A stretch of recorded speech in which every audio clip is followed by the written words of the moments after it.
Caregiving is calling each other into life, isn't it? I am doing the right thing. I want her home, giving her the best of care with love.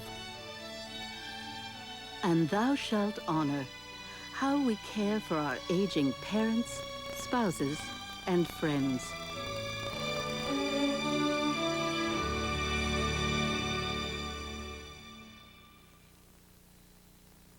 Hi, I'm Joe Mantegna.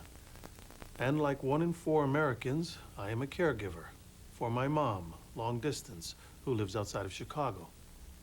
For our family, it offers us both challenges and opportunities. Caregiving affects each one of us. As we age, simple things like tying a shoelace, driving to the supermarket, bathing ourselves, or even holding a fork can become difficult. We may need help ourselves or give it as the personal freedom of our loved one shrinks. Our generation is the first that has more parents to care for than children.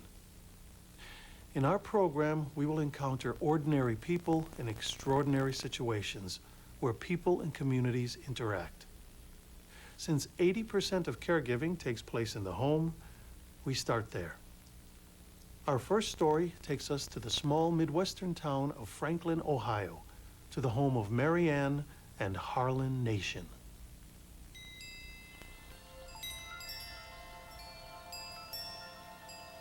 Oh, I wouldn't know where to start. It's a story that's a lot better than some, a lot worse than others. It's different.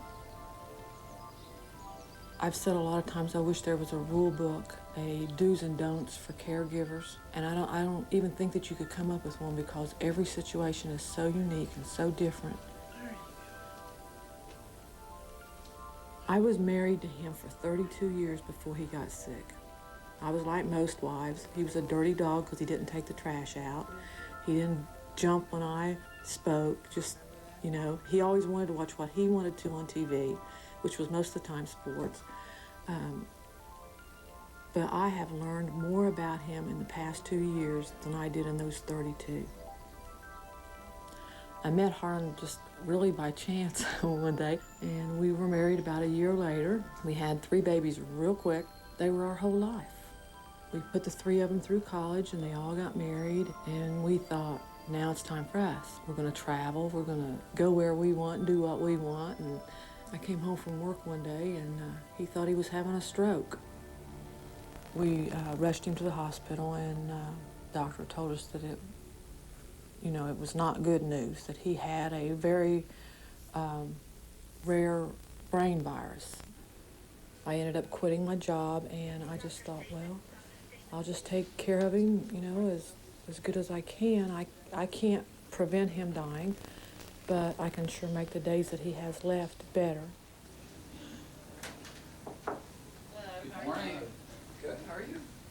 He's still on the Depakote, 1,500 milligrams, 75 milligrams of Effexor, 2,800 milligrams. Harlan was at a point where, when he left here, it's kind of on the borderline of patients who make it at home or really don't make it because of the amount of care that he needs. He needs assistance with most general activities, some assistance with dressing, bathing, toileting, getting in and out of the car, going anywhere.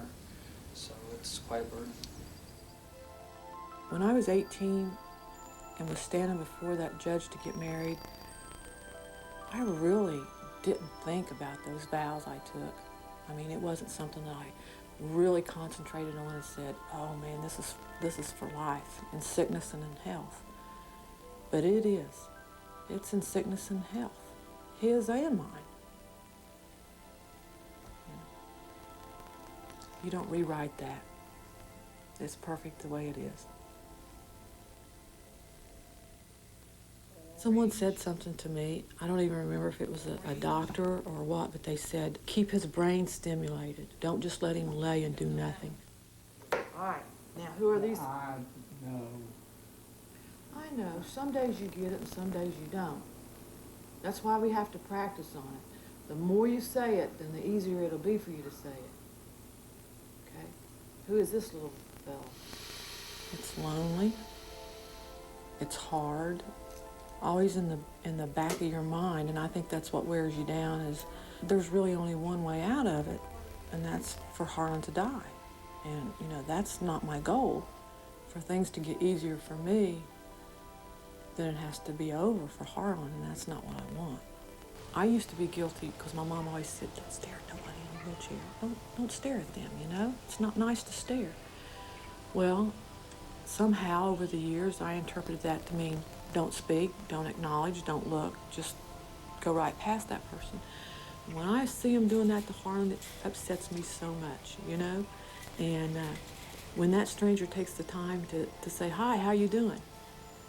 You know? Or I had an uncle that had a stroke and he's doing real well. He's doing as well as you are, and hang in there, you're gonna make it. I mean, that's like taking a double dose of vitamins. It just perks you up and it makes your day. 3 times over your knees. No, my back's hurting. Come on. 1, 2, 3. You didn't lean. I have had women tell me, how can you do this day after day? Don't you just put him in a home? Putting him in a home is not an option. There may very well be a time when I have to consider that, but not right now. And not as long as I can make him smile and he can make me smile. I'm doing what Harlan and I planned on doing when our kids left.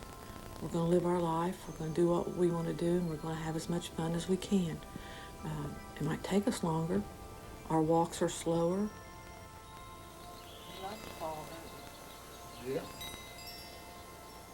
I can get through the day because of him and his attitude.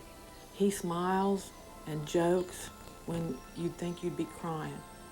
And I spend a lot of time thinking on this. Now, I don't have any answers, but I think you just have to make a life for yourself.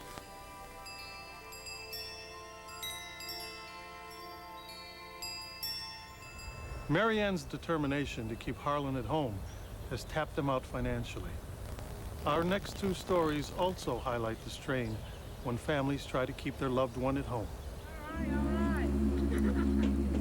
In Atlanta, 3 siblings in the Boykin family struggle to honor their mother.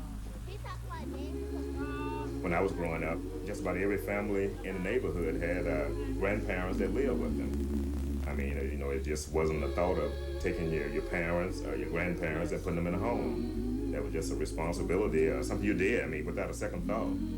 You just took care. I mean, you knew that was just something you do. Family should take care of family. Right.